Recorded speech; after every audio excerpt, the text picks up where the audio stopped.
Hello, everybody, and welcome back to another episode of the Impact Farming Show. Today we have Kristin Demoranville joining us. How are you doing? I'm good. How are you, Tracy? Good. I am excited for our conversation. It's going to be a first on our podcast here, and I'm so excited to explore this area for you guys. Kristin is a cybersecurity professional who works in the food industry.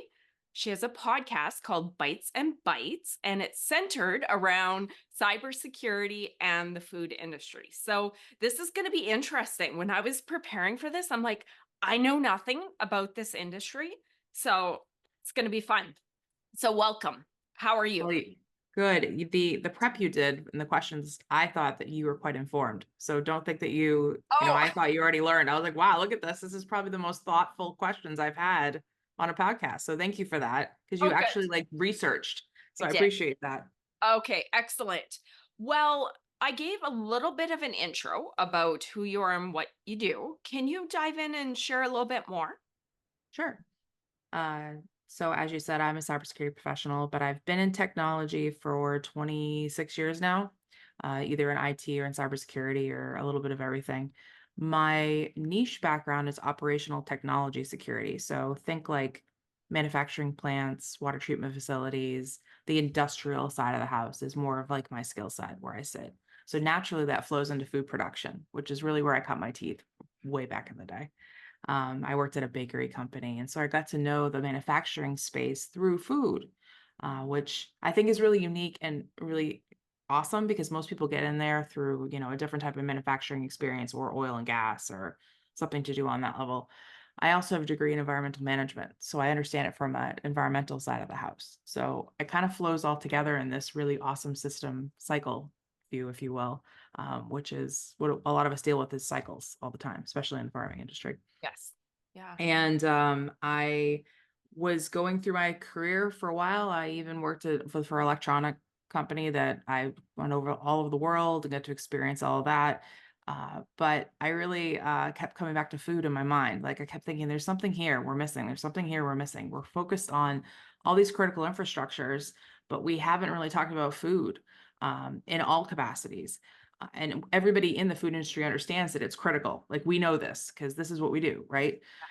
So it wasn't until the US put food and agriculture on the critical list, so it's the 16 critical infrastructures, the time was 15 back in 2020, that I was like, this is strange. Like, what are we doing? Why are we only adding this now? I thought that was on the list.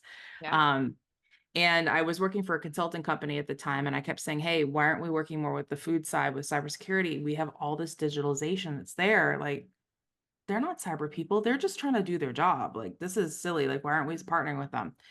And at the time, someone told me there is no money in food. And I laughed in their face. I'm not even exaggerating. It was probably the most unprofessional thing I've ever done. I just busted laughing in their face. And I was like, I'm sorry.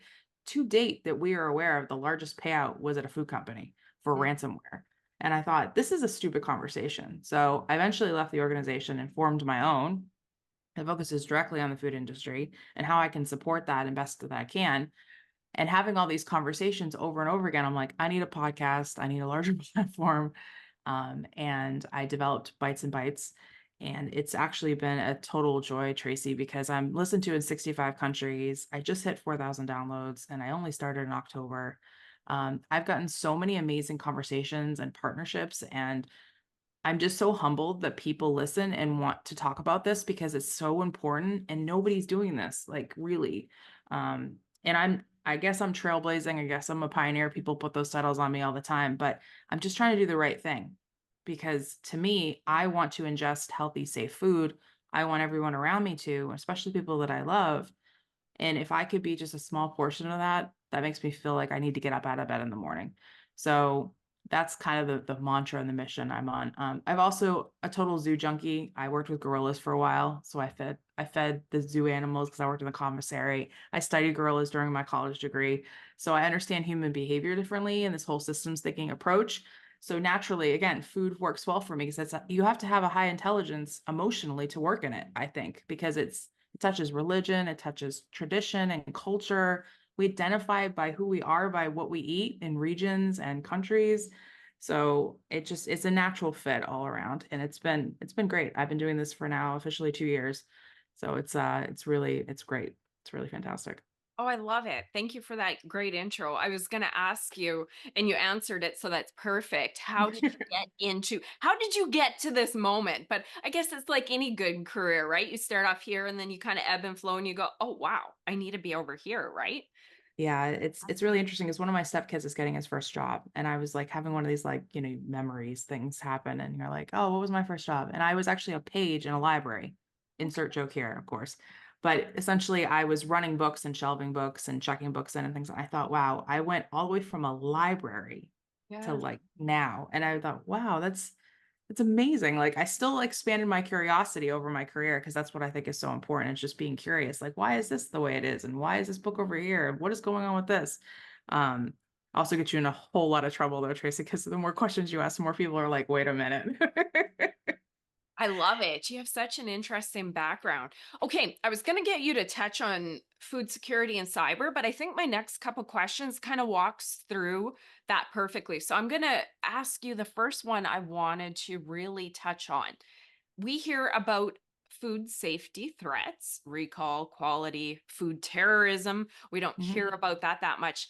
Can you speak to that and give examples throughout the industry? Because you know what? I think for the most part in North America, we're fairly fortunate, other than hearing about the odd recall about E. coli and lettuce or whatever it is. We don't we don't hear about a lot of this. We have a safe system in my mind. So, do you want to touch on some of the stuff we may or probably don't know about? Sure. I want to just make it very clear to the listeners that I'm not a food safety expert. I work alongside a lot of them, so I am probably privy to more information than the average person, but I cannot take credit for the work that they do because it's amazing. And they are the silent heroes in all of this. I don't think we could have anything at the grocery store without those people, and nobody really knows what they're doing. I think a lot of it comes down to some of the things that we're not talking about too much in the media that flowed into what you just mentioned are is social media is purveying a lot of misinformation, right? Or promoting or depromoting certain things based on whatever you want to capitalism, personal gain, finances, I don't whatever. Right. So I think things like we can take the raw milk issue, right, as an example. Now, I'm not going to get on the soapbox and say raw milk is right or wrong. I don't, it's your personal preference. You ingest what you want. If you want to have Tide Pods, you can eat those too. It's on to you, right? Like it's all about you. Yeah. However, for people to get on who are not experts in that industry to say that raw milk is okay is a little bit concerning to me based on the fact that all the countries within North America, especially, have put out on their disease websites that it's bad. It passes the avian flu, it causes a bunch of other issues. And I think that there needs to be a larger conversation of education where social media has become this problem. And I do think cybersecurity is included in that because we need to be able to combat disinformation and misinformation within that aspect. But the problem is there's no major regulations, there's no privacy laws, there's all these things that kind of keep us from doing that in a way that's important. This is why I always say to people, don't just trust the first source you hear. Go to at least 3 or 4 before you really commit to, I think this is correct. Also, talk to your doctor. That's another thing you could do. Um, the industry doesn't get information out as fast as it can because a lot of time has to be researched, it has to be documented, it has to go through a bunch of checks and balances. It can't be like, boom, we've got this, and then the recall goes out. Most of the time, it takes time because they need to send auditors and do all these things. So I always say when there's a recall that's hit, it's not necessarily current. It could be like a month back. Oh, That's why you see when they call the dates, it's usually like a month or two behind because they don't have enough people to do all of the work, right? So it's hard to keep auditors in place. The business is really busy, right? So that's always a concern. However, the due diligence is there, which always makes me feel better. I think there was recently just a recall on cucumbers in certain areas of the United States.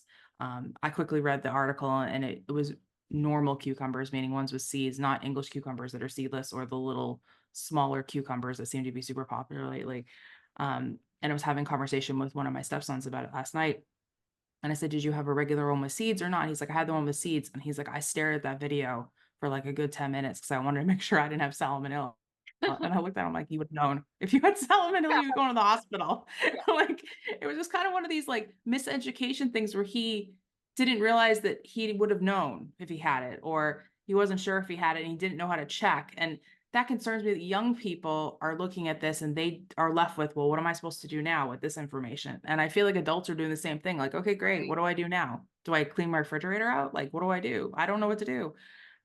There's still more work to do in that. And I'm hoping because we have all this digital tech around us, we can actually start pulling more data and have more data-driven solutions in that regard, meaning we'll be able to track consumer behavior. We'll be able to understand like what populations bought that or what's going on with that. And I know everybody's like, oh, that's privacy. Yes, you have to consent into that. I'm not telling you to not consent into things. Consent is good. um, so that kind of stuff will happen hopefully in the industry. So that's a big one. The quality issues in general are concerned because if you had a cyber attack hit and it was a bad actor, and I'm just going to refer to hackers as bad actors because it's not necessarily a hacker, a bad actor, whether it's an insider threat or a cyber physical assist or something like that, the quality of ingredients in your food could be adjusted just a teeny weeny bit and nobody's going to know until it goes out and then something happens. Or it could be missed because the sensors were tripped and the checks and balances were not there. It just gave you the big green check. I've seen these machines, I've seen these attacks happen on machines. It's really kind of scary. It feels very sci-fi and very space age, if you will, that these attacks happen in the way that they do, that they completely bypass the checks, then they can go through with contaminated food that has way too much sugar in it that's not supposed to have sugar in it, or it has some kind of like adjustment to some type of a pH that makes it poison at that point.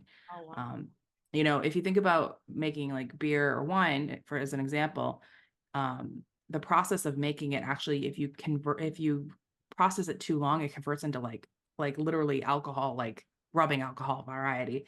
And you wouldn't want that going on the shelves. That would be miserable. It'd wreck your brand. You'd hurt people's lives. You'd wreck the brand. You'd have to like terminate half your employees probably because you're going to fold. You could go bankrupt. Like there's all these like things that people don't think about that are interconnected.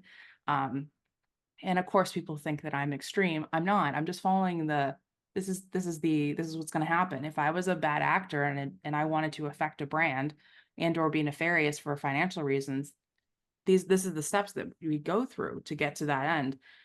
And some of it's a happy accident, Tracy. I'll be honest with you, in terms of like they get into a system and then sometimes it's, oh, whoops, we didn't mean to kill anybody. Like they actually say that, like, oh, we didn't mean to hurt anybody. Well, Oh, then why did you do what you did anyways? That's a stupid thing to say. Like, just because you tripped and fell and knocked over a cable and, unplugged someone's life support, that's not an accident. I mean, you can't like say that, like that's weird. yeah. So that falls into the terrorism aspect where nation state attacks, we've already got examples of this, unfortunately.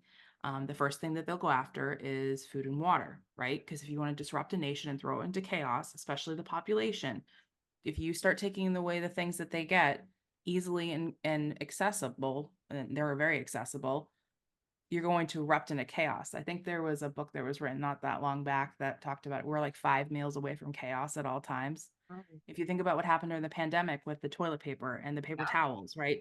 That was crazy. Imagine if it was our food, right?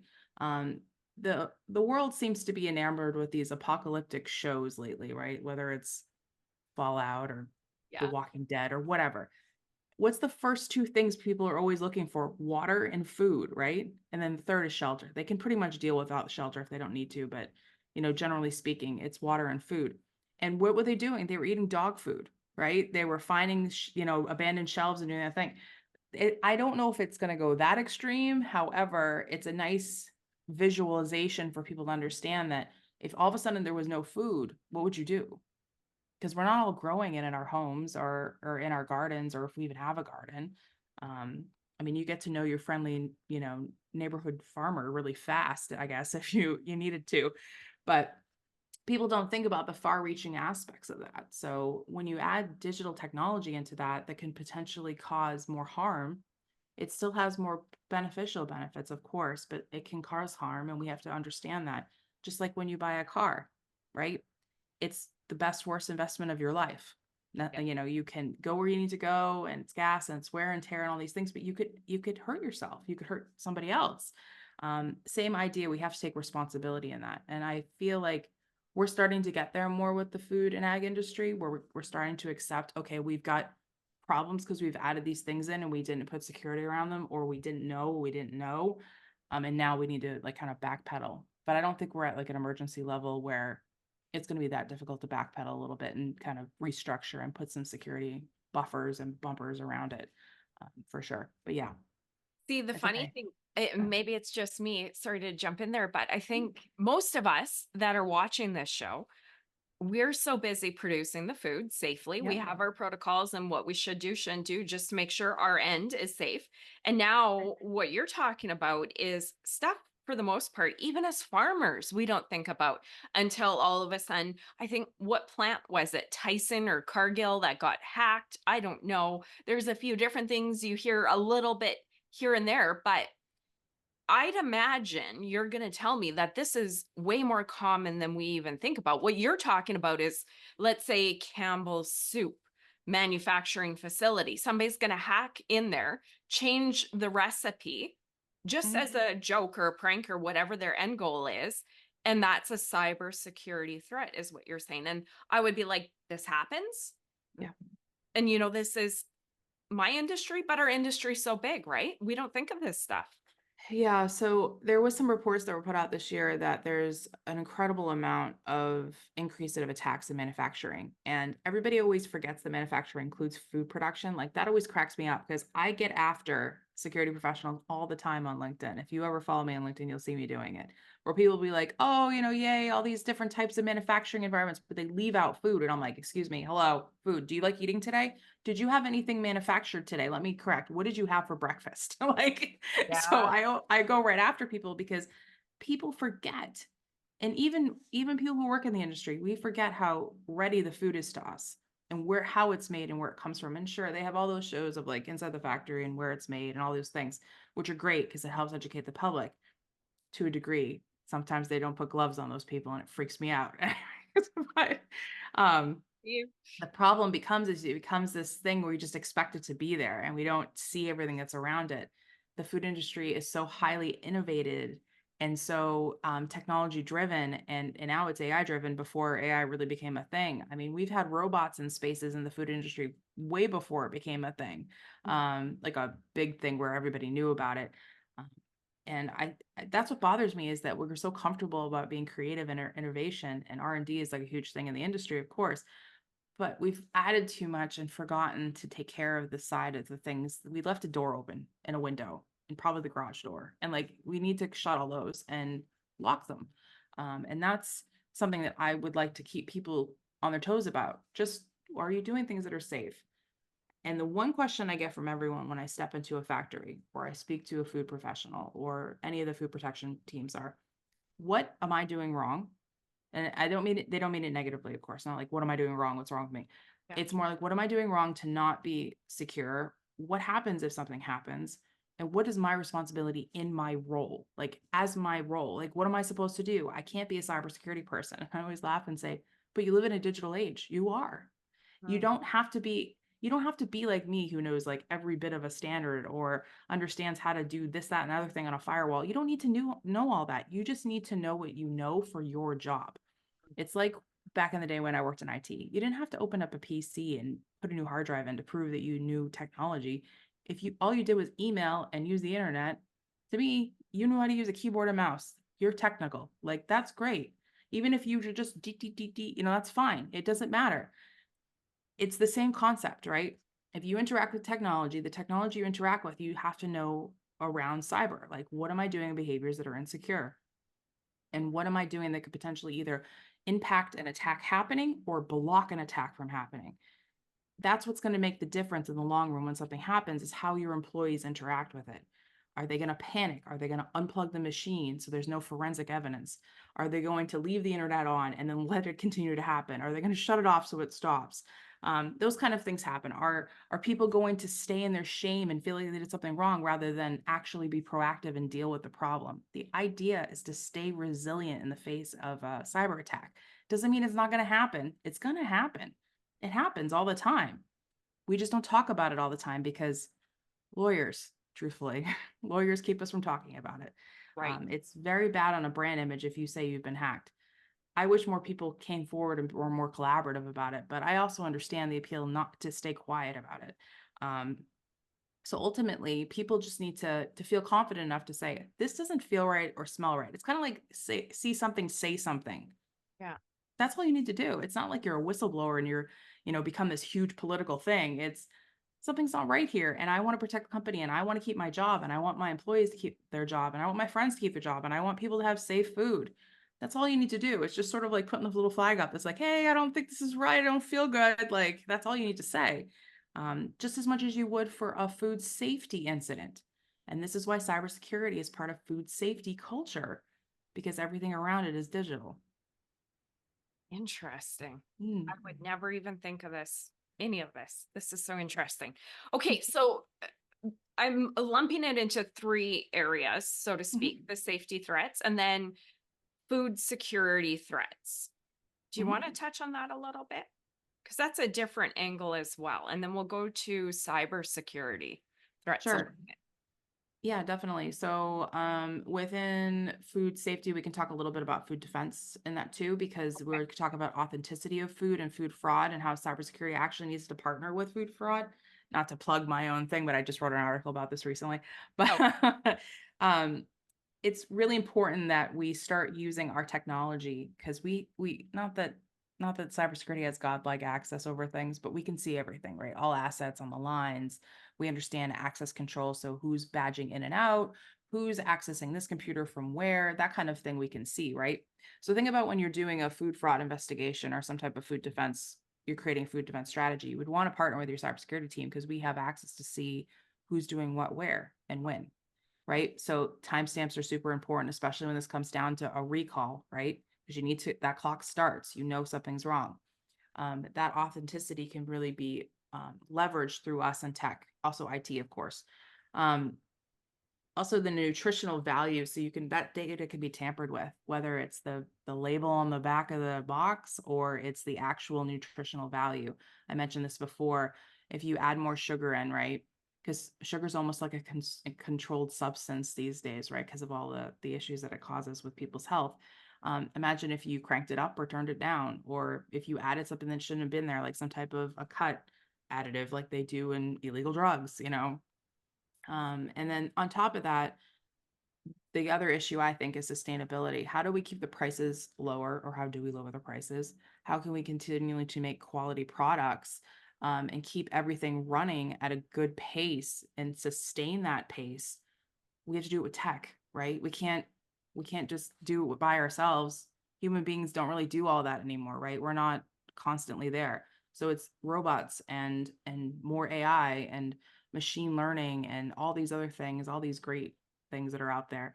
Um, but the problem is a lot of the industry can't afford in-house people, so they have to pull out to third parties and MSPs, which is fine, but nobody likes off on, outsourcing their security. That feels weird, right?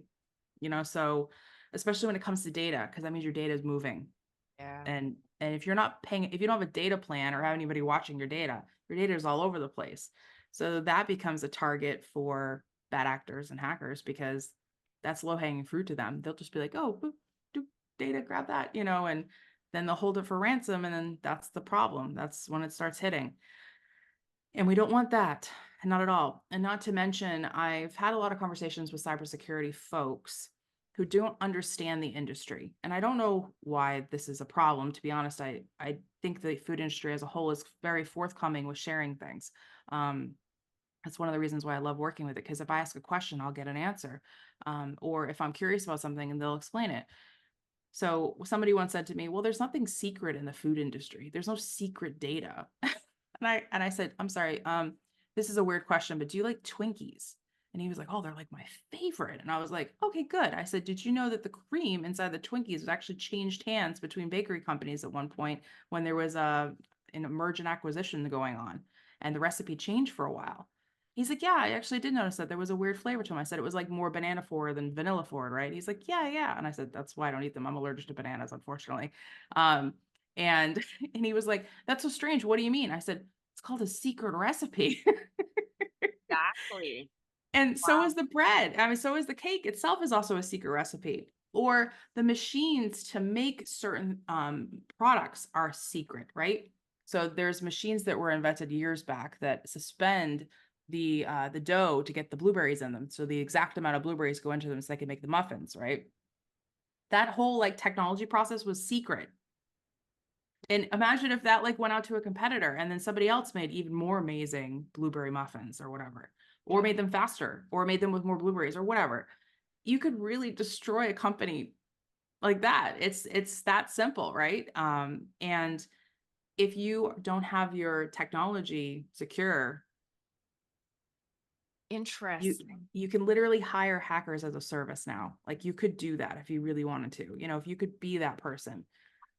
If you wanted to be going after a brand, or the hackers will go after them anyways because they'll just make money, and they'll make money in 2-3 times over just from their one attack, because they'll sell all your data off on the dark web, which can be bought so by anybody. And it's crazy to think it sounds so like Matrix and like sci-fi. No, we're here. This is happening. This is happening. I wouldn't even one because I guess I'm an honest person and I don't do any of Mm, this shady stuff. So maybe a little bit ignorant. Obviously, this kind of stuff happens, but not really. Like you're not even thinking that people are like, "Hey, I want this blueberry recipe. Let's go hack them." yeah. Or I know in one of your podcasts, and I can't remember the food company name, there was a big cyber attack and they were holding something ransom and it was one of the biggest settlements. Do you know what I'm talking about? There's probably a few different. Yeah, there's a bunch of them. So Dole Packaged Lettuce just had a ransomware hit. JBS had a huge ransomware hit. The meat company, that was the one that was probably the biggest payout that we know of to date, because a lot of times they keep it quiet. That one actually disrupted so much meat production. They couldn't hold. They were holding animals in trucks, and they didn't, because you can't like return the cattle back to the farm. The farmer's already probably cleared the paddock or moved the next cattle lot in, or there's no food for them or something like that. So there's no distribution. So now you get stressed out meat literally in cages, defecating on themselves. They can't get out of the trailers. They can't slaughter them fast enough. They have to increase production. That puts employees' safety at risk. There was so much like far reaching aspects of that situation. There was no meat in Australia for a little bit. There was meat missing out of certain places in the US, and I think in Canada as well. It was a big mess, and all because of a ransomware attack. So Like, walk it's my crazy. naive brain through this. Sorry, I got to jump in. So these people hack the system and literally say and pause it, like freeze the system, I guess. And then what do? They say, give us $1 million and then we'll reactivate the system. Like it's that They big? usually want it in Bitcoin, which Oh, makes it even crazier because most people don't know how to get Bitcoin quick if they wanted to pay it back, if they wanted to pay the ransom. right, So the choice always is pay the ransom or don't pay the ransom, right? right. And they can get into the system in a bunch of different ways. Either they can manipulate the network via on-site through an assist. If someone gives like credentials up or something like that as part of the cut. They can also find vulnerabilities inside of systems. So we're seeing a lot in the news right now about Microsoft and vulnerabilities and how it can affect everything. That kind of vulnerability, they can wiggle in through those, whether it's an update in firmware or an update in software. Also to phishing, we all know what phishing is, right? You get an email and you click on a link, or you answer an email and it gets weird, right? That is very much a case of happening quite often and quite frequently. But to your point about how you never would think like this, and you don't understand, you just believe in the good nature of people. That's really what cybersecurity does, is we adjust behaviors around social engineering, right? The whole concept of everybody wants our nature as humans is to believe that everybody wants to do the right thing, generally speaking. Like, we believe in the goodness of others. And I realize that there's some people who are like, I don't believe in anybody, I don't trust anybody. Good for you. I don't trust anybody either. So, but we kind of hope everybody does the right thing. Maybe that's probably more the way to put it, was we Right. hope that people are going to do the right thing. These individuals, these bad actors, these hacker gangs, they prey upon that and they use it. Right. So they think, because if they call up the help desk and they're like, "Hey, I forgot my credentials and I'm like the president of this company," and they totally deep fake the voice and do all these things, that the IT department will just turn over the password or reset it immediately. That kind of stuff happens. That's part of why the MGM hack happened. So these kind of things are all misconstrued. So when it happens, so say it's a ransomware and you're on your computer at work, right? And I don't, whatever your job you do, if you're an operator on the floor and you're using one of the line machines, or you're doing whatever you're doing, even in the quality lab, and all of a sudden you're like, what's going on? My computer seems to be locked up. Usually get some type of a screen that pops up. Now, this is going to date myself, but a little bit, but everybody kind of remembers that blue screen of doom, right? That thing that came up and told you your operating system is now crashed and you're going to, you're going to have a bad day. Either it's your operating system crashed or your hard drive crashed and you're going to have a really bad day. And it was always that really pleasant blue color. This is usually not a pleasant thing. It's bright red. It basically says you've been hacked. No joke. It says like you've been hacked, or this is ransomware and we are holding your data hostage. At that point, you would hope it was only local to that machine in front of you, your laptop, whatever terminal you're using. But more than likely, they've already ripped across the network. So the easiest way to start passing to get through that is, number one, report it immediately. You need to freak out, like not freak out like inflatable tube man and start flailing your arms and stuff, but you need to like get your boss on the horn. You need to call his boss or her boss. You need to start calling everybody, your IT department immediately, call your security person. It doesn't matter. Just start calling everybody. And then also to disconnect your internet, shut your Wi-Fi off, unplug the network cable. Do not unplug the PC because you need it for forensic data, because we have to figure out how they got in. Because the problem is we don't know how they got in yet, because we have to have some detail behind it.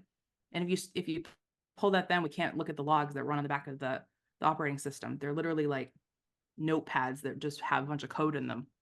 And if we have that pull, we won't be able to see how they got in, because it may not have been directly through your PC. You just were the catalyst that that flipped everything on. And then at that point, your laptop will be taken. That doesn't mean necessarily you're going to lose your job. You're actually going to save a lot if you get it done quickly, if you disconnect the internet and you quickly report it. The faster you go, the more likely it is that you won't have to deal with the nastiness. So at that point, the company needs to decide with counsel, whether it's a crisis team that comes in or your legal counsel should be present, if you're going to pay the ransom. The recommendation is you don't pay the ransom, because you're basically negotiating with a terrorist, right? Nobody wants to do that. But most people do pay it because they want their data back, right? Because what happens is when the ransomware attack hits, it usually goes after the backup data. Hope to God you have good backup data. So if you can just eventually just resume, and it doesn't even matter that you have the ransomware hit. You're like, whatever, we'll just change our passwords and resecure our data. Some of our stuff's going to get sold on the dark web, but at least we're still here. We're resilient through it. That kind of thing that kind of conscious behavior needs to happen, especially when you're creating business continuity planning, disaster recovery, which I hope your companies have. And if they don't, go talk to somebody and just casually ask, hey, do we have a business continuity plan or a disaster recovery? We probably have one for like environmental disasters, right? But what about when technology goes crazy? You'll be surprised the answers you'll get back. The brilliant thing is that most people can survive a ransomware attack. The problem is it's the amount of money you got to pay to fix it when it's done. So like Colonial Pipeline's a great example. That ended up being a huge disaster, and it ended up being a lot of money to fix and put new security controls around things at the end. Same with JBS, same with dual package lettuce. They're still digging out of these things even years later. The cost of the ransom is isn't always reported, but when it's reported, it's always like a high number, and you're like, oh my goodness.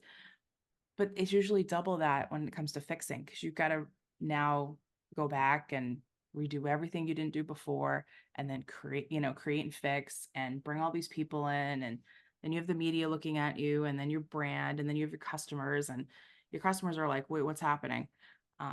Did it hurt the integrity of my food? You don't want to have that conversation. That's a hard one, because then you got to prove that. So you got to do your most in due diligence. I mean, you can survive attacks. I think back, it's no secret I used to work for Sony, but I didn't work at Sony at the time when they were hacked, either one. But I look back at PlayStation after they had that attack, and it was such a personal attack because it came from a player. And that security team has one of the tightest and most amazing cultures I've seen in resilience from surviving that attack, because they had to really eat a breakfast full of shame and move through that, right? And they did a great job, and Jason and his team was a great job on that. And I think that that really gave me hope that you can push through something when something so horrible happens and you get a lot of media attention and it's super embarrassing. But at the same time, you can also reflect on we're humans too, and we're just trying to do the right thing. And we can do that through what we do. And especially in the food industry, because what you're doing is so important and so impactful to the world, sustain life, that we take it personal, right? It's a personal thing at that point. I don't even think how many times have I said this? I don't even think this whole episode, but you don't even think about these things happening. You don't hear about them from what we're hearing, but also you don't even realize there's people behind this and Yeah. Yeah. responsibilities and jobs and shame and guilt. You don't even, you just think cybersecurity is very techy, very, very robot. You don't even think of the person whose job it is to prevent that, who failed, and then the ripple. If all of a sudden somebody gets sick from there, I don't even, wow, I wouldn't have Yeah. even thought of that end of it either. Yeah, and it's part of the reason why I partner so well with the food protection teams, safety, security, and defense, because they go through the same feelings I do, right? They understand that if something goes wrong in their safety world or their quality world, they're going to affect a lot of people, and they would be held responsible. I do think that's why I take it personal. That's why I just said that, because at the end of the day, if I don't say enough, I don't educate enough, if I just stayed silent and things started happening more, I mean, then you're gonna it's so hard because I know that everyone who gets up and goes to work every day in the food industry may not necessarily want to be there, or if they are, it's like a lifelong tradition type situation and it's part of a family practice. That's I can't really get much more personal, right? You can't. It's so ingrained, and yet we're adding more and more tech, we're adding more things because we've got to solve so many other problems, which I'm sure we'll discuss in a little bit here. But if we if a farmer, for example, needs this technology, do they have to get a cybersecurity degree or PhD? No, they don't. They just need to know enough so they don't cause more issues on the other end. Meaning your your ignorance to the tech doesn't make it another problem. And I think that that's where we're doing a disservice, where we show up and we're like, look at this cool thing, you can put it in and we'll do whatever. But yet we don't say these are the things you need to have around it. Make sure that you don't have to even have to think about it ever again, necessarily, except for when you do your audits or things like that. And that worries me. And also, why are we throwing so much tech at people who don't necessarily need it? Because Mm. shiny's great. We all love the new shiny, right? We all love all the tech. I mean, I'm a huge purveyor of tech. I probably have at least 25 devices that are within 10 feet of me that probably could talk back to me and are listening to me.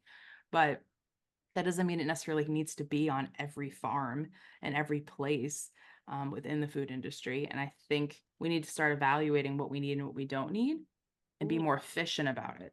Um, and I think we need more research behind certain things, especially within the food industry. We can't just be dropping whatever into the environment and expect it to work.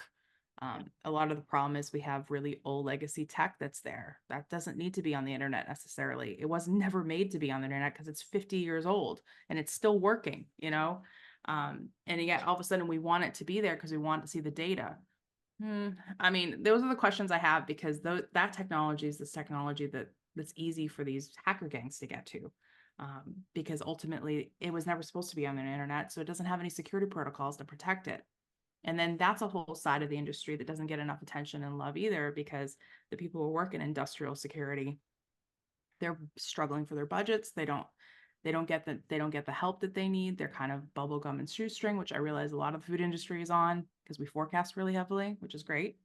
But our priorities are kind of needing to shift a little bit less in some areas and more in others. But this is all like a case by case basis and a company by company basis. And you got to make the determinations on how you're going to do it. But you also, within that, have to accept the risk.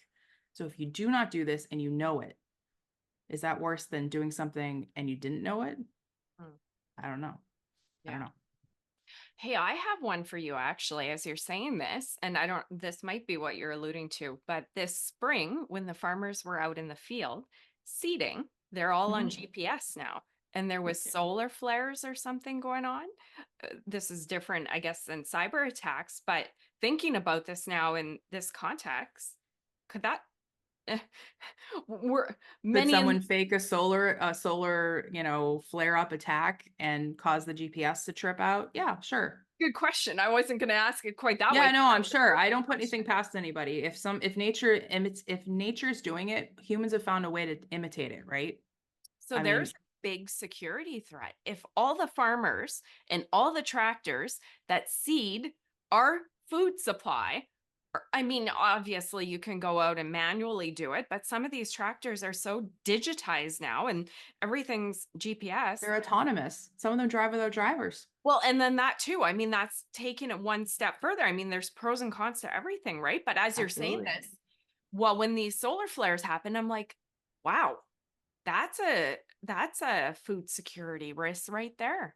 Yeah, I had a lot of people send me the article or text me or something. Did you see this? Did you see this? And I'm like, yes, I saw it. Like, I don't know what else to say about it right now. I'm not going to put it on. I'm not going to comment about it because it was the sun. What am I going to do? I Right. can't. The sun did not get hacked. It just happened. But that Totally. goes to show you that the GPSs need to be adjusted for climate change issues such as solar flares and things like that. So I think it was a wake up call on a couple areas that we need to shield our tech a little bit differently that Yeah. way. That's I'm going to say that science that will do that. The product people will do that. But it still is concerning because you said it yourself. It's all interconnected, right? Hmm. So what if like a central hub of these particular devices gets hit? That's going to send out signals to the tractors. They might start, driving themselves in weird places. Oh my. We've Yeah. already seen that happen with some autonomous vehicles, right? So, I mean, there's a lot of there was I think it was somewhere in the Midwest of America. Uh, I want to say some kids, but they may not have been kids. I just say kids because sounds like something a kid would do. Um, Actually were able to hack into an autonomous tractor and then destroy that field because they just let the tractor go all over the place like they were driving Grand Theft Auto all over the place, right? And they Wow. don't realize what that field is. I mean, how long it takes to do that field. There's so many multiple passes on that. It's not just about the seeding, it's about, all these other things. And the drilling is just one aspect of it. So if you have a field that's already been drilled and then you have a tractor drive over it, that field is gone. I mean, you might get a little, but like nothing like you needed. And these farms that produce this incredible amount of yield, one small bit of that going off, that's a big deal, right? That's a huge deal. And I feel really bad for the farming community in general, agriculture as a whole, because you guys are already dealing with like climate change. That's freaking ridiculous. That you can't control that. I mean, you can try as much as you can. You can bring more water in, you can fertilize more, you can, you know, use different methods, some type of precision farming or sustainable farming or something like that. But um to deal with a cyber issue on top of the tech that's coming in to help you deal with all this other stuff you're dealing with is going to be very frustrating, and I understand that.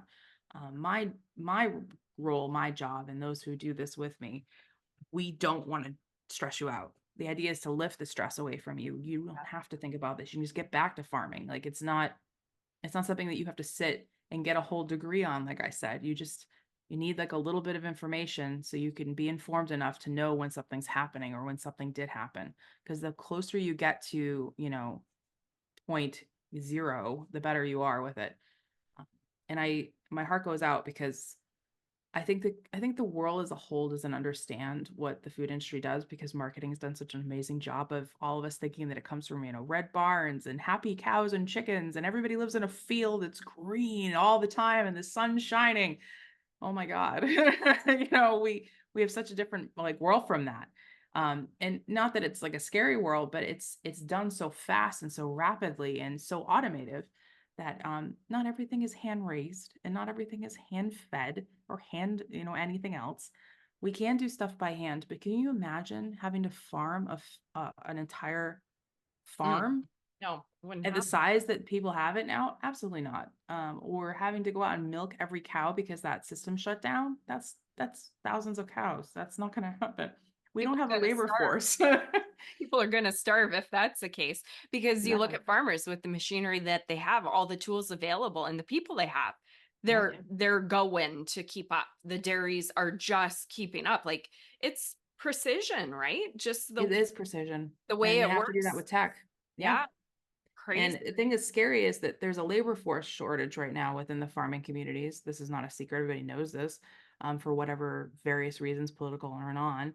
And it's really driving a lot of these costs of these prices up. And and frustrations because, sometimes you're harvesting late or longer than you need to be, or it's not happening as fast as it should. And there's delays, and then there's delays getting out to the distributors and all these other things. Then you have all the supply chain issues that hit. It's like all these little things that just add up over time. And it's tough, it's daunting. And it feels like you're trying to boil the ocean when you start talking about all of this, right? But we really just need to center down and make a cup of tea. We have to stop doing like, oh my God, the world's gonna end. We're gonna have all these things. We just need to, okay, what can I control? What do I have in my availability to control to do all of this? And Totally. I think this is where it goes back to, you only need to know what you need to know. You don't need to know any more than that. Yeah. And I was going to say, and if everybody knows what they need to know, we're all good because we're all taking care of our stages. And that's That's all, right. right? That's And that kind of way like, we can help. yeah, what they say in life, take care of your own problems, get your own act together. And if we all do that, it's going to be a better place instead of like, oh, you over there. Yeah. And the nice thing is too, it creates a community even more than we already have community, but that collaboration starts to happen, that discussion starts to happen of, hey, I had this, and this on my situation. Like, just to let you know, the manufacturer did this, and this, and you should know that you probably have that too. Like that will happen organically. And that's what we need to happen. And that's the best part, is when that starts to happen, but we need to get there. We're not quite there yet. Gotcha. Okay, I'm going to ask my next couple questions as a group because I think you'll address them as a group. Biggest threats to the food system, biggest opportunities, how AI is hindering helping food security. So I'll kind of lump that together. So I would say the biggest threats to the food system right now, in no particular order, would be climate change, supply chain disruptions, and cyber attacks. Okay. And I realize that supply chain disruptions and cyber attacks can be like one of the same. They basically cause the problem. I'm not going to really address climate change too much because we all understand that what's going on with that: erosion, drought, too much rain, or not enough of other things, bugs, the whole thing. So the way we're combating climate change though is with tech, which that's fine. There's no right or wrong to this. We're trying to figure it out.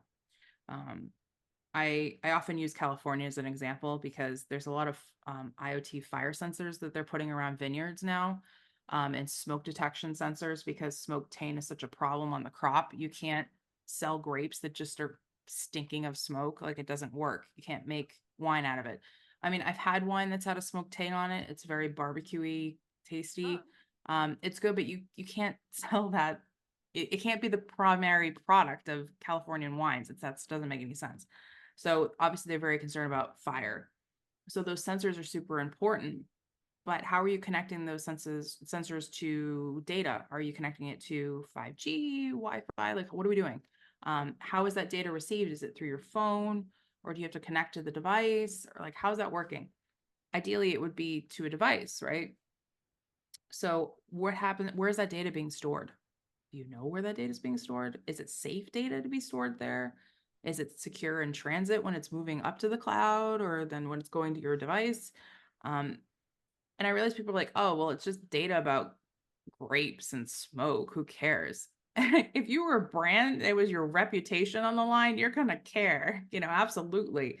Not to mention, if your entire yield was destroyed that year because of smoke, yeah, that's not going to be good on the checkbook, right? Like, that's not going to be, you can't write that off as a loss and still work the next day, kind of thing. And it comes down to, people don't realize how much that impact hits. You might have to let some employees go. There's safety issues in that, because now you got to destroy all these grapes. Like, what do you do with that? Like, how do you do that? Can you turn it to compost? Like, there's all these questions, right?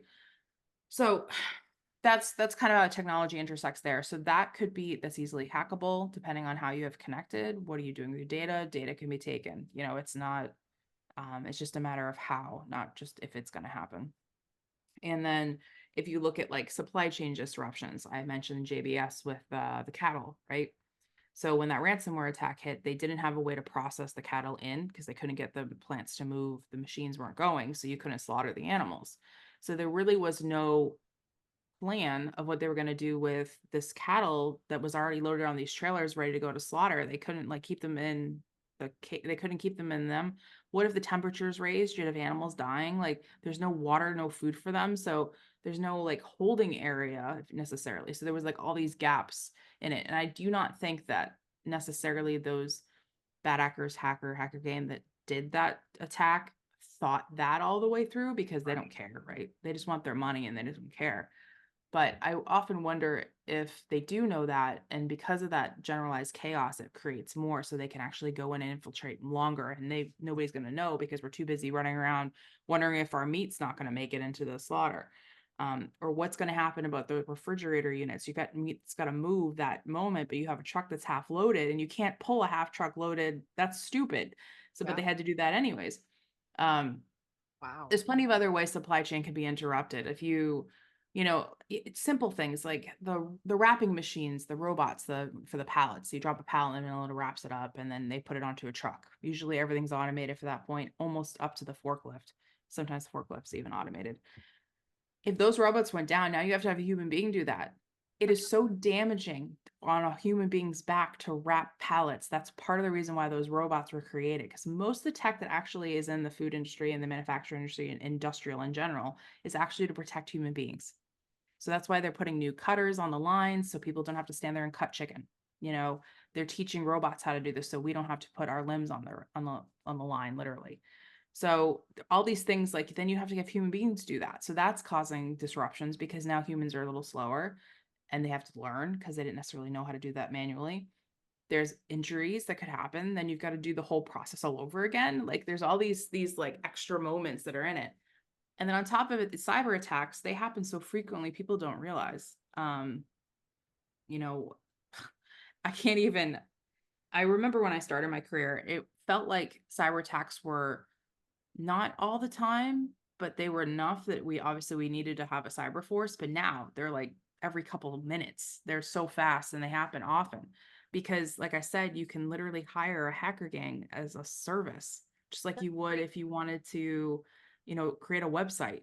Like it's that gross now. Like it is gross to me. Like That is that gross. we've gotten to that point. So Wow. a lot of the time they want low hanging fruit, right? They want to have the easy hack. They want to get in and they want to get their money and they want to get out, right? Yeah. Unfortunately, because we have such an aging system in the food industry or we have unprotected technology, it's very easy for them to infiltrate in, whether they need an assist from an employee or it's phishing or whatever. So it's considered low hanging fruit in the industry as a cybersecurity term. And I know it's food and it's kind of funny, but it's not funny. Um, and this is why it's so critical to continue to educate people because you're vulnerable.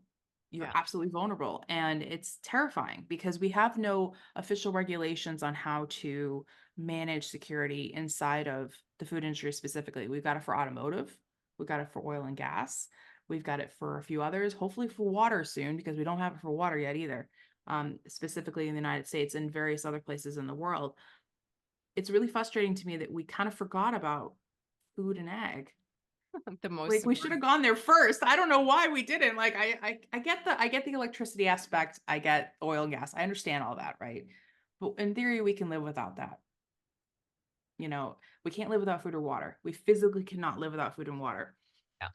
So it's really hard. And if now for farming, if a cyber attack hit water, what does that mean for your farm?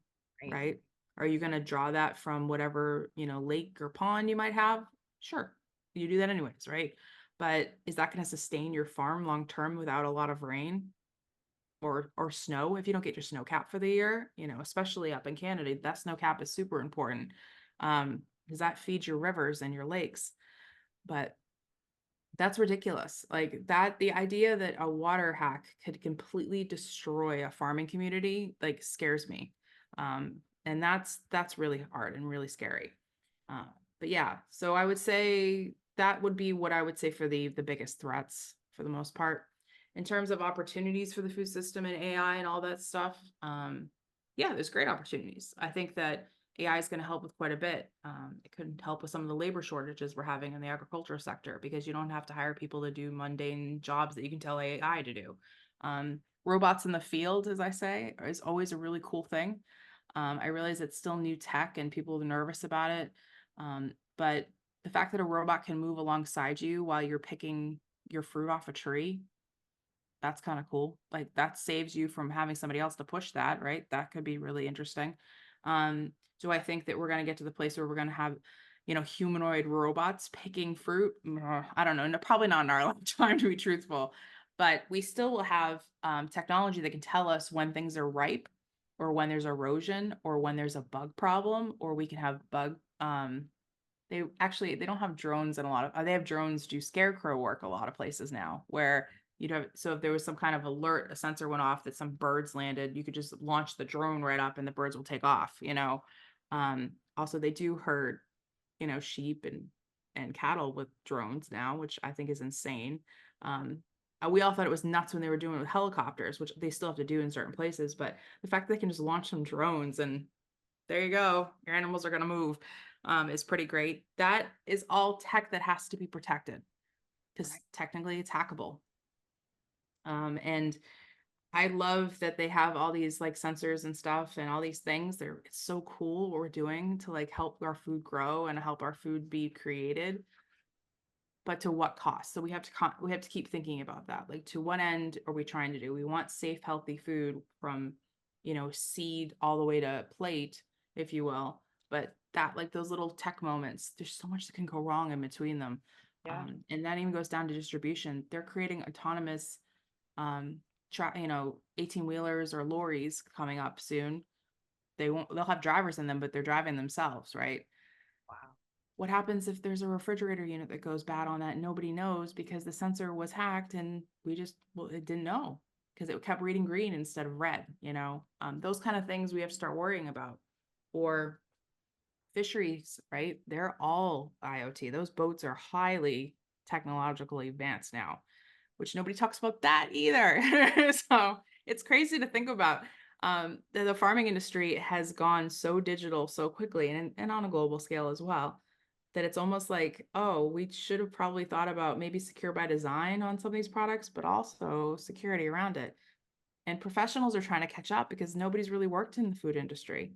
Mm. Most professionals in cybersecurity did not come from that world. They didn't come from the farming side of the house. They didn't come from food production. They came from various other places or the military, which that does help, of course. But it's really scary. So data-driven analysis is going to be a big one for the farming industry. You want to know how many seeds you need to drill, right? You can get that down on a precision level with tech. You want to know how much fertilizer to put out, because that's expensive and complicated now that we've got, all kinds of supply chain issues with that.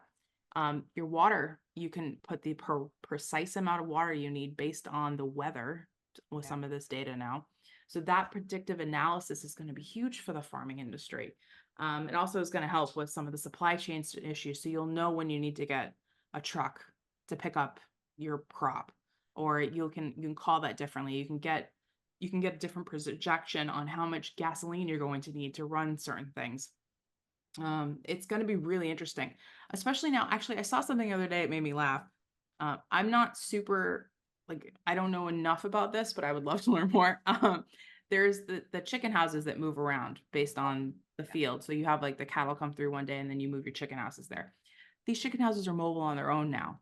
They literally roll themselves out and they open up their little fence and they open the door up, and it's all done in an app from like wherever the farmer is on the field somewhere else on the other side. And I just thought to myself, robot chicken houses, like that's a whole other level of, oh my goodness. Yeah. And there's like little radios and TVs and their little chicken houses and stuff and all these things, like all this luxury for these chickens.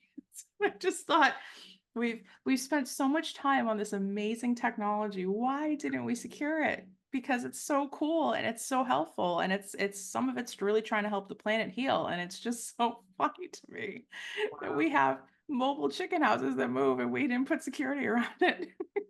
And I don't think, as a farmer, we're sitting here, we don't even think of security. We got all this tech, whether it's in our barns or in our tractors, and we're like, let's go to work. And Yeah. until a solar flare or a hack happens, which, knock on wood, producer level, I mean, maybe I shouldn't even say that. Some of these big dairy barns are massive. Do Yeah. a lot of them or chicken farms deal with hacks? I almost feel like I'm jinxing our whole industry No, talk. no, you're not. You're not I jinxing it want to because You know You're what I mean? you're speaking truth though. Like we should be concerned about this. What if this does happen? Is there a contingency plan to survive this? Because a hack is going to happen. But how you survive it, that resiliency, that's the part that you got to work on. And I think the farming industry and the food industry as a whole are very resilient people. Yeah, You of go course. through a lot, Yeah. you really do. But if something happens with your tech that causes your business to completely halt for whatever reason, I mean, do you know what to do? Do you know how to survive that? Is there a plan? Have you thought about it? Have you talked to anybody? Like these are the things that I panic for you because I don't want you to be in a place one day where you're like, all right, we're going to do the thing and da da da. And then you go to flip a switch and it's nothing. Or you get a message that says, haha, just kidding, you need to give us $1 billion or we're going to keep your data forever and your cows won't be able to be milked or whatever crazy message you'll get. Yeah. Um, that scares me because I mean, who do you even know who to call? I mean, there's No, no like Ghostbusters for this yet. I mean, hopefully there will be someday, but like there I don't isn't. even know if you're an independent farmer, or maybe like if you're part of a big organization, you'd probably Yeah, have probably like called. the farm bureaus or Yeah, something like that you'd you'd have have to call. you would do a call of a call of a call, and it would get there. But I mean, most independent producers were us. We're us. Yeah, yeah, Our IT is probably for most parents their kid that works in the city that knows how to turn on a laptop. That's that's right. and That's right.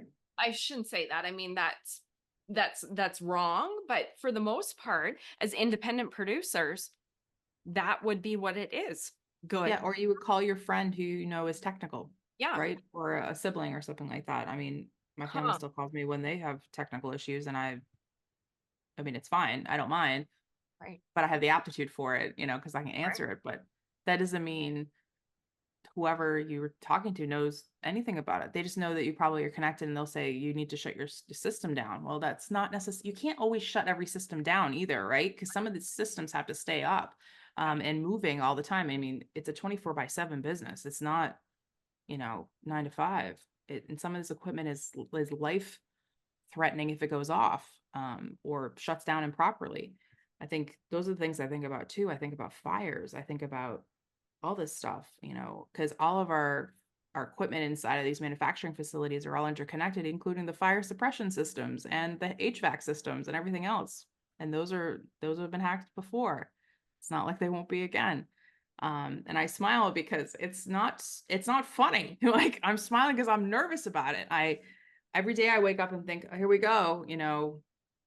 I hope I don't see anything in the news because I want people to stay resilient through this. So again, I want to preface this though that we're having a very boil the ocean conversation. You need to Yeah. start focusing on making that cup of tea. So Yeah. start where you are. What do you have in your environment what technology you have in your environment? Do you even have a list? Step one, make a list of all your tech. I mean, even down to your home computer or your gaming system or your refrigerator that tells you to order groceries or whatever Yeah. crazy thing people have these days, those connected toasters, which I don't know why you need a connected toaster. That's all. Why do you need to make toast from your bed? I don't know. um, but then you need to list out of those items, what are the most critical for your type of production, your facility, your farm, whatever you are. What are the most if this goes down, we're done. Or if this is, and obviously this is covered information. Please don't share this with your friends and family and put it on Facebook or wherever. You want to keep this particular list, secret and safe. Once you have that list and you know where your critical assets are, then you get to ask about what's around that. How am I protecting that? Do I have anything protection? Is this going off to the internet? Is any of this internet connected? That's extremely important to start thinking about. And then start kind of giving yourself almost a self-assessment of, okay, I got it from this vendor. I don't know if I have a warranty. You could even go that far. Do I have a warranty on this? Do I have security contracts with this? I don't know. If you have an IT person, I hope most people would know somebody that did IT for their facility. Like, did they know anything about this? Maybe I'll call them, maybe do reach them, and find out. You also there, I think a lot of the farming associations have some type of technology connect into them now. Not all of them. I can't speak to all of them. But they might be a good resource to at least find something to do. I mean, hell, you can call me if you need to. But it's kind of one of those things where you need to figure out what you have in your environment. That's step one. Step two, what's Yeah. critical? And then step three, what's connected to the internet? And also, if you do not need to have it connected to the internet, do not connect it to the internet, please. If you are one of those people that loves all the cool dashboards and you want to carry around your tablet and tap and monitor your chicken health or whatever you want to do with it, cool. Just make sure it's secure. Meaning, don't use the same password that you use for your social media. You know, two-factor authentication. I know people are like, oh, this is the same stuff over and over again. Yes, but it works. And if you can do, SMS authentication, that's stronger than like one of the authenticator apps or something like that. Just get a text message. And then of course people are like, well, I can't always get text messages when I'm in the middle of a field. Okay. I understand.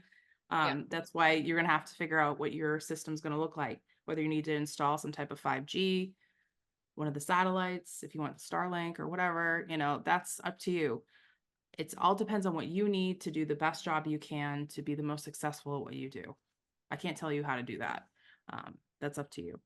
But generally speaking, so asset inventory, and then figure out if it's connected to the internet, know your critical assets, and then making sure that you don't have things connected to the internet unless you need them to be. And also don't have your most important assets connected to your home Wi-Fi if you have teenagers. Okay. I always laugh at that because people do. Okay. Don't do that. Have a separate network. Like you could do that. You can always Uh, put two routers. oh, and most people wouldn't. I mean, nobody would think of this. We all use No, some. because everybody just connects their devices. Like you come home and you're like, cool, I got this new. I mean, my kettle is is IoT connected. I don't have it IoT connected, but it can be because sometimes maybe I want to turn on the kettle before I come downstairs. I mean, it's honestly what my brain was thinking. But then I realized how easily you can hack into them. So I was like, no, that feature comes off right now because no way. Because I've got friends who literally sit in offices and just turn on their coworkers' kettles all day long because they can. And I'm like, yeah, no, that's dumb. That's really dumb. First of all, get a life. And then my next thought was, nobody should have these in an office. Yeah. People getting into them.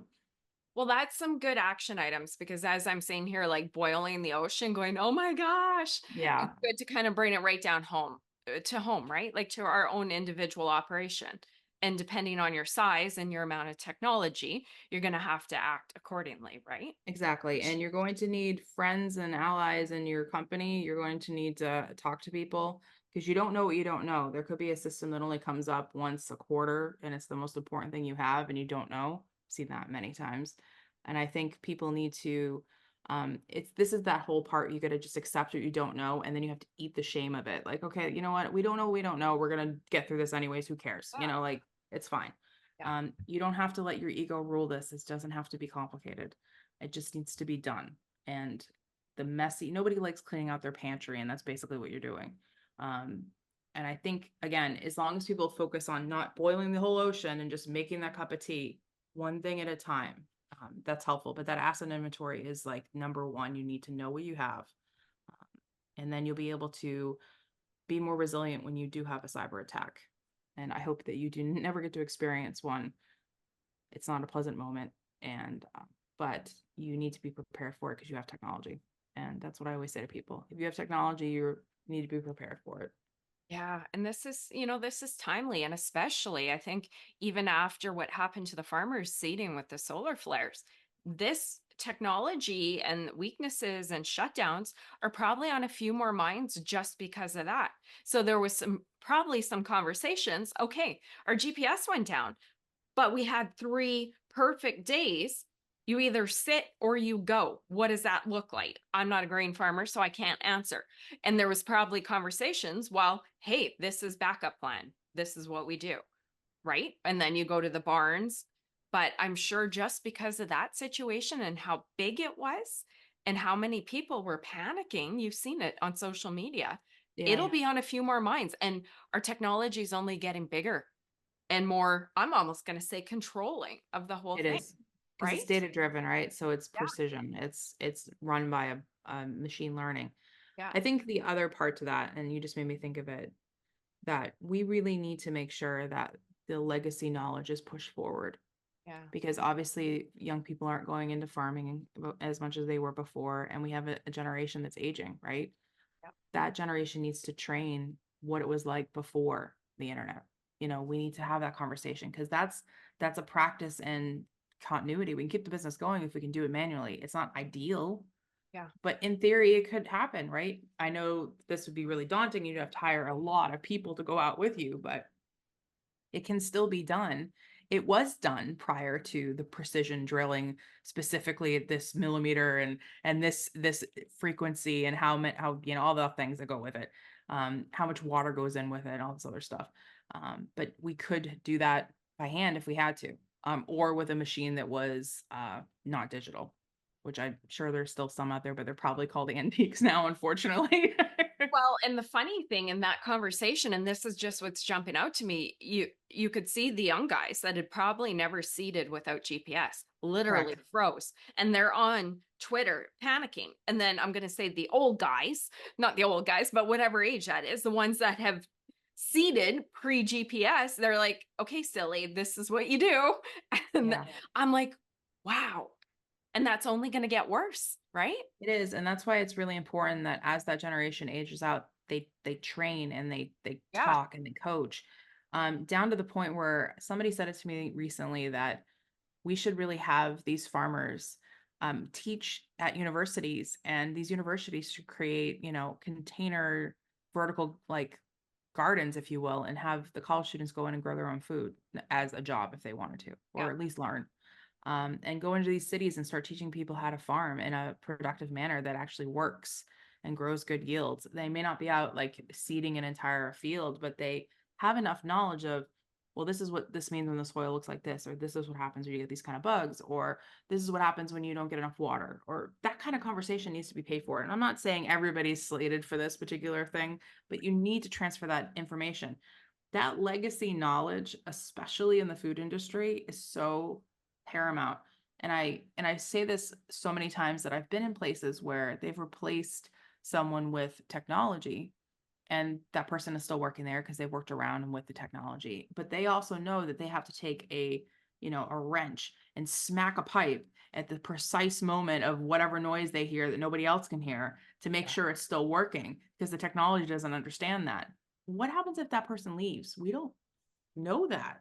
That legacy knowledge needs to be maintained. And for me as a cybersecurity professional, that's part of being secure. That knowledge has to be protected and preserved, because otherwise, how can we do our job and do any of this if we don't know what we don't know? I need to know how to do things in a manual fashion in order to keep you secure as well. Not personally, I don't need to actually have the whole detail, but to know that that information is captured somewhere where we can continue to be functional is Yeah. super important. That's the cup of tea part. Like, okay, we Yes. got all these problems, but we can still make it if we do this, this, and this. Yeah. Love it. And so timely too.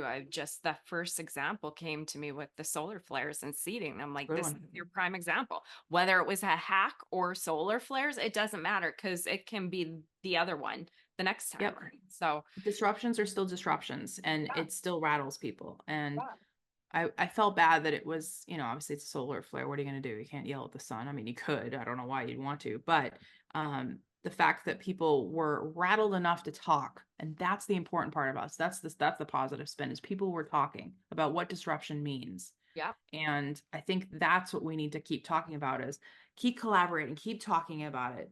Don't be afraid to talk about it. How do we function when we need to almost roll back a decade? yeah, Like, how does that work? I think those are important. That's how we get through it. That's the future, is we need that more of that collaborative nature, and not be afraid to share information. Obviously, if it's secret, if it's your data, that you don't need to share that, but like technique and how you're yeah. staying secure and things like that. That's important. I love it. What a conversation. This has been great and informative and eye-opening and scary. I'm sure I can go on with a few more words.